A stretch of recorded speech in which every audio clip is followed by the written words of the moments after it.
नमस्कार दोस्तों, स्वागत है आपका हिंदी नॉलेज शो में। तो दोस्तों, अब से 3 दिन पहले एक बड़ी खबर आई थी, लेकिन मैंने उस पर वीडियो नहीं बनाई क्योंकि मुझे इस पर यकीन नहीं था। लेकिन आज इसी खबर की वजह से भारत की मौज आ चुकी है। जबरदस्त बम्पर फायदा होने वाला है। कैसे? पहले खबर सुन लीजिए, फिर बाद की बात करेंगे। खबर ये आई 3 दिन पहले कि रूस यूक्रेन का गेहूं चुरा रहा है और चुराने के बाद उसे अंतर्राष्ट्रीय मार्केट में बेचकर रूस मोटा मुनाफा भी कमा रहा है।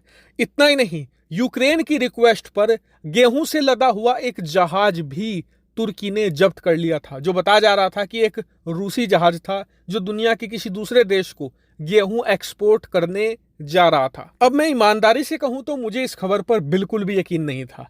क्यों नहीं था?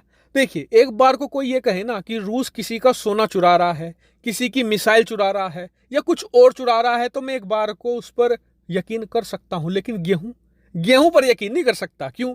क्योंकि रूस खुद दुनिया का सबसे बड़ा गेहूं का एक्सपोर्टर देश है। दुनिया में सबसे ज्यादा गेहूं रूस ही दुनिया को बेचता है। और आप कहेंगे कि फिर भी हो सकता है गेहूं चुराया हो।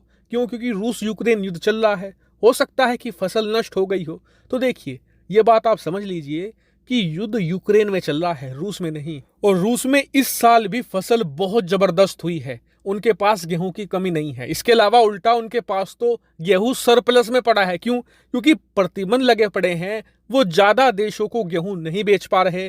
कुछ चुनिंदा देश हैं जिन्हें वो गेहूं बेच रहे हैं। अब आप खुद सोच लीजिए, दुनिया का सबसे बड़ा गेहूं का एक्सपोर्टर अगर गेहूं नहीं बेचेगा तो उसके भंडार तो लबालब भरे पड़े होंगे ना। अब उसे ये चिंदी काम करने की क्या जरूरत पड़ेगी कि वो किसी का गेहूं चुराता फिरे और फिर उसे बेचता भी फिरे। ऐसे में मुझे नहीं लगता कि ये रूस का काम होगा।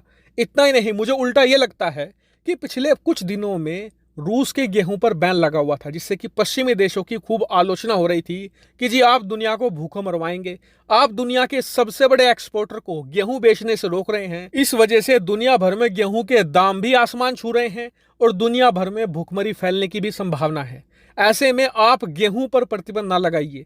इससे पश्चिमी देशों पर दबाव आया और उन्होंने कहा कि चलिए हम गेहूं नहीं रोकेंगे रूस का। अब इस वजह से पिछले कुछ दिनों में रूस अच्छा खासा एक्सपोर्ट कर रहा था, जिससे गेहूं के दाम भी कम हुए थे और साथ में रूस की कमाई भी अच्छी हो रही थी।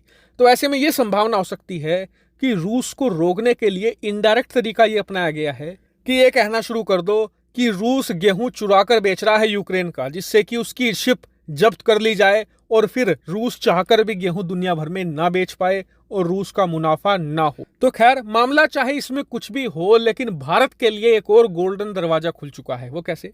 दरअसल पिछले कुछ दिनों से जब से रूस ने भारी भरकम अनाज अंतर्राष्ट्रीय मार्केट में बेचना शुरू किया, तो इससे अनाज की कीमतें बहुत तेजी से गिरी। इससे भारत को नुकसान हुआ। क्यों? क्योंकि भारत ने भी 2 हफ्ते पहले अनाज पर जो बैन लगाया था उसे भी धीरे धीरे खोल दिया है और पिछले हफ्ते बहुत सारे व्यापारियों को अनाज बेचना अलाउ कर दिया है।